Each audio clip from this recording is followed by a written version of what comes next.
बिस्मिल्लाहिर्रहमानिर्रहीम। मैं हूं डॉक्टर आरिफ, आप देख रहे हैं लाइफस्टाइल हेल्थ चैनल।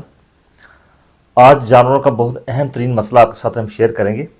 मसला क्या है कि जब भी किसी जानवर को इंजेक्शन लगता है, चाहे वो एंटीबायोटिक्स लग गए हैं, जानवर को बीमार हो गया है, कोई ड्रिप्स वगैरह लगी हैं, ज़ेर जल्द लगी हैं, या उसको हिफाजती टीके जिसको वैक्सीन जो है वो लगी है जानवर को, दोनों सूरत हाल में ऐसा होता है कि जानवर की गर्दन जो है जहाँ पर इंजेक्शन लगा है वो जगह सूज जाती है।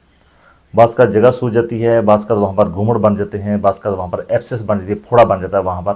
देखिए काफ़ी सारे मामला कुछ सूरत हाल में ऐसा होता है कि अगर जानवर जो है वो ज़्यादा दिन के लिए बीमार हुआ है तो इंजेक्शन लग लग के पूरी गर्दन सूज जाती है, बल्कि इतनी ज़्यादा गर्दन जो है उसकी स्वेलिंग हो जाती है कि जानवर अपना सर नीचे करके उसके लिए चारा खाना और पानी पीना बहुत ज़्यादा मुश्किल हो जाता है।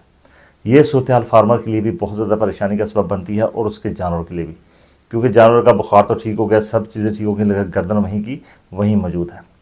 बाज़ औक़ात कुछ इंजेक्शन या वैक्सीनेशन ऐसी हैं, वैक्सीन के जानवर जो है वो हफ्तों बल्कि महीनों उसकी गर्दन पे वो घूमड़ जो है वो बना रहता है, एब्सेस टाइप जो बना रहता है, या गर्दन सूजी रहती है। तो आज आपके साथ शेयर करेंगे कि इसको आपने अपने घर पे कैसे इसको आपने इसकी स्वेलिंग जो है वो जल्दी से उतारनी है, कौन से आपने तरीके अपनाने हैं, क्योंकि कोई ना कोई रोज़ाना फार्मर जो है वो इस मसले के साथ दो चार होकर हमारे पास लाजमी आता है कि ये गर्दन सूजी है, अब इसका क्या करें। और कोई भी फार्मर ऐसा नहीं होगा कि जिसके जानवर के साथ ये वाला मसला पेश ना आया हो। तो चलते हैं वीडियो को अगले हिस्से की तरफ। इलाज मुआवजा बताने से पहले मैं ये बताना चाहूँगा कि ऐसा होता क्यों है। इलाज का पहला हिस्सा यही है कि ऐसा होता क्यों है। ऐसा इसलिए होता है कि काफ़ी सारी इसकी वजूहत हैं।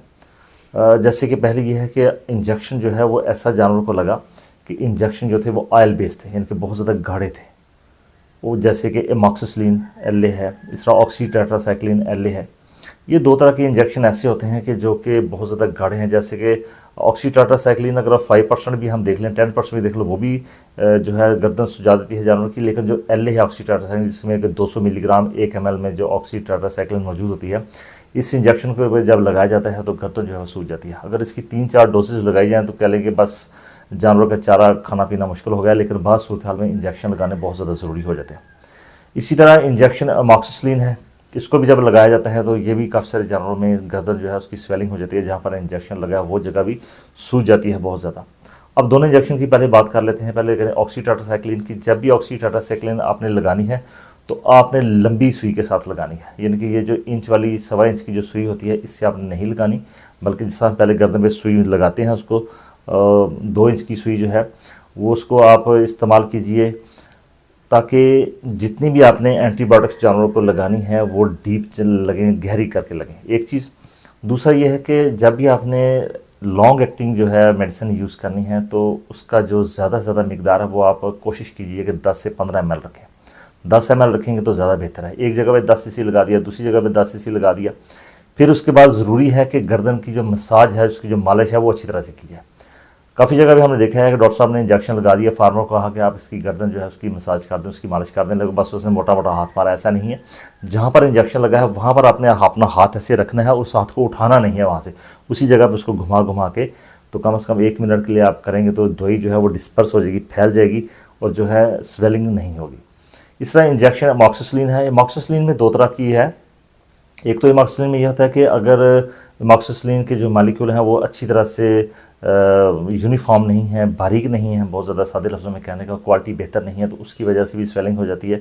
दूसरा चूँकि लॉन्ग एक्टिंग होने की वजह से ऑयल बेस होती है ये, तो ऑयल की वजह से भी जो लोकल टिश्यू रिएक्शन होता है उसकी वजह से भी गर्दन सूज जाती है। तो जब भी आपने एमॉक्सिसिलिन इंजेक्शन लगाएं तो जानवर की गर्दन को अच्छी तरह से आपने मसाज करना है। 15 ml से ज़्यादा हरगिज़ ना लगाएं जानवर को, तो इस तरह जानवर जो बचा रहेगा। एक और सबसे बड़ी वजह, जैसे वैक्सीन की बात करें कि वैक्सीन जो मुख्तलिफ जगह पे लगती है, तो कुछ वैक्सीन जो है वो ऑयल बेस भी होती हैं, और ऑयल बेस होने की वजह से भी काफ़ी सारी जगहों पर जो है जानवर के एब्सेस जो है वो घूमड़ जो है वो बन गर्दन सूज जाती है। और बाज़ औक़ात जो नीडल होती है वो बहुत ज़्यादा बारीक होती है, तो थोड़ी लंबी नीडल के साथ अच्छी तरह से लगाई जाएगी वैक्सीन, तो इससे भी मामला सीधा हो जाएगा।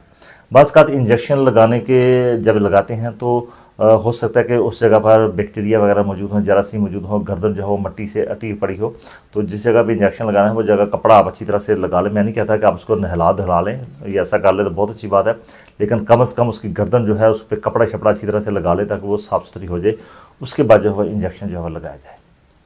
फिर वो वाले इंजेक्शन जो कि जानवरों में जलन पैदा करते हैं, इरिटेशन करते हैं, जिसमें कि सबसे पहले ऑक्सीटेट्रासाइक्लिन है, फिर टाइलोसिन टाइप जो इंजेक्शन है, फिर विटामिन A-D3 टाइप इंजेक्शन है।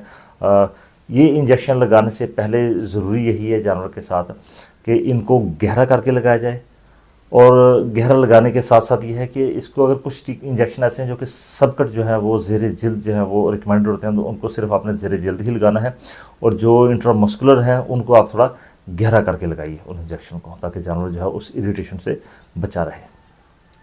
अब इसमें एक और जो मुसीबत खड़ी होती है वो है कि कुछ एंटीबायोटिक्स या कुछ अद्वियात ऐसी हैं जो कि लोकल रिएक्शन पैदा करती हैं, जैसे कि विटामिन B कम्प्लेक्स वगैरह इंजेक्शन है, ये आपने लगा दिया तो उसने लोकल रिएक्शन कर दिया गर्दन सूज की बहुत ज़्यादा, तो वहाँ पर भी ऐसा मसला हो जाता है। तो उसका ट्रीटमेंट के लिए मैं साथ ही बताता चलो, ऐसी सूरत अगर पैदा हो जाती है तो फिर इसके लिए इंजेक्शन एवल वगैरह जो है वो इस्तेमाल किए जाते हैं, ताकि फ़ौरन से पहले वो उतर जाए। लेकिन जो घूमड़ बन गए हैं, गर्दन जो है वो सूज गई है बहुत ज़्यादा, उसके लिए क्या करना है? अगर 24 घंटों के अंदर अंदर गर्दन सूज गई है तो पहले 24 घंटे जो है वहाँ पर आपने बर्फ़ वाले ठंडे पानी की टकोर करनी है। 24 घंटों के बाद जो सूरत हाल पैदा होगी फिर आपने गर्म पानी की टकोर करनी है। टकोर का काफ़ी सारे लोगों को, अगर साथियों को समझ आ रही है, कुछ एरिया में हो सकता है लफ्ज़ उनके लिए नया हो टकोर का। टकोर का मतलब ये है कि आपने पानी उबाल के अपने रख लेना है करीब किसी बाल्टी में, और कपड़ा आपने लेना है, कपड़ा उसके अंदर आपने डिप करना है, ताकि आपके हाथ की जो है आपको पता चले कि ये कितना गर्म है। ये ना हो कि डायरेक्ट आपने पानी उबला रखा और लोटे के साथ आपने पानी फेंकना शुरू किया, इससे जानवर की जिल्द जो है वो जल जाएगी। आपने उस बाल्टी में कपड़ा जो है वो डाला, बेहतर ये छोटा तौलिया ले लीजिए, उसमें डिप कीजिए और उसी तौलिए को पकड़ के उसकी गर्दन पे आपने लगाना है। ये कम से कम आपने 5 से 6 मिनट इसकी जो है वो टकोर करनी है आपने, जिसको हम कहते हैं कि वार्म वाटर फॉर्मेंटेशन है, तो ये आपने करनी है। दिन में 3 मरतबा आपने करनी है, तो इससे जानवर की जो है स्वेलिंग वो बहुत ज़्यादा बेहतर हो जाएगी। अगर स्वेलिंग और ज़्यादा है तो फिर इसका तरीकाकार ये होगा, हॉट से कूल्ड की तरफ आपने जाना है कि सबसे पहले आपने गर्म पानी की टकोर करनी है, साथ ही आपके पास दूसरी बाल्टी होगी उसमें ठंडा पानी होगा, 5 मिनट आपने उसका मसाज देना है, 5 मिनट आपने जो है ठंडा पानी उसका मसाज देना है। तो दिन में 3 मरतबा इसका मसाज देंगे तो इंशाल्लाह जानवर जो है वो 3 से 4 दिन के अंदर अंदर उसकी स्वेलिंग जो है मुकम्मल तौर पर उतर जाएगी। अगर स्वेलिंग जो है वो नॉर्मल है थोड़ी है तो इससे उतर जाएगी। बात का सूरत हाल ऐसी होती है कि अगर तो इन्फेक्शन है जिल्द के नीचे हो गया है कि आपने इंजेक्शन लगाया है तो उसकी वजह से बैक्टीरिया अंदर चले गए हैं, एब्सेस बन गया है, फोड़ा बन गया है, तो फिर ये कम से कम 10 से 20 दिन जो है वो ले लेता है। फोड़ा जब पक जाता है तो उसके सेंटर से फिर कट देकर उसका जो अंदर पस बनी है, जो रेशा बना है, उसको बाहर निकाला जाता है, उसकी फिर सफाई अच्छे से की जाती है। ये सारा डॉक्टर साहब का ही काम उन्होंने करना है। लेकिन आप अपने घर पे जो अपने जानवर की जो गर्दन सूजी है तो उसको अपने गर्म पानी की टकोर करनी है, क्योंकि फील्ड में हमने देखा है कि फार्मर जो है वो हफ्ता हफ्ता पूरी बर्फ़ वाले पानी की टकोर कर रहे होते हैं। तो बर्फ़ वाले पानी की टकोर करेंगे तो जहाँ पर दवाई इकट्ठी हो चुकी है और ब्लड सप्लाई वहाँ पर पूरी नहीं आ रही तो ज़रा उससे और ज़्यादा वो जम जाती है, ब्लड सप्लाई मुश्किल वहाँ पर हो जाती है, उसकी सर्कुलेशन। तो बेहतर गर्म पानी से करेंगे तो खून की नाड़ियाँ जो है वो उसमें खून जो है वो चलता जाएगा और आसानी के साथ जो है वो जगह जो है वो बेहतर हो जाएगी, उसकी स्वेलिंग जो है वो दूर होना शुरू हो जाएगी।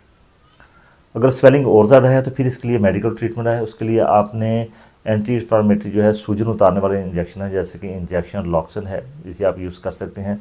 इंजेक्शन कीटोप्रोफन है, वो आप यूज़ कर सकते हैं इसके साथ, तो ये इससे स्वेलिंग जो है वो काफ़ी हद तक इसकी कम हो जाएगी। तो उम्मीद करता हूँ कि आज की वीडियो में आपने सीख लिया होगा बड़ा आसान सा कि पहले इंजेक्शन लगाने से पहले आप इस चीज़ का ख्याल कर लीजिए कि जानवर जो है उसका जिस्म जहाँ पर इंजेक्शन लगना है वो साफ़ सुथरा हो, वहाँ पर मिट्टी वगैरह ना हो, ताकि इन्फेक्शन जो है वहाँ पर ना हो।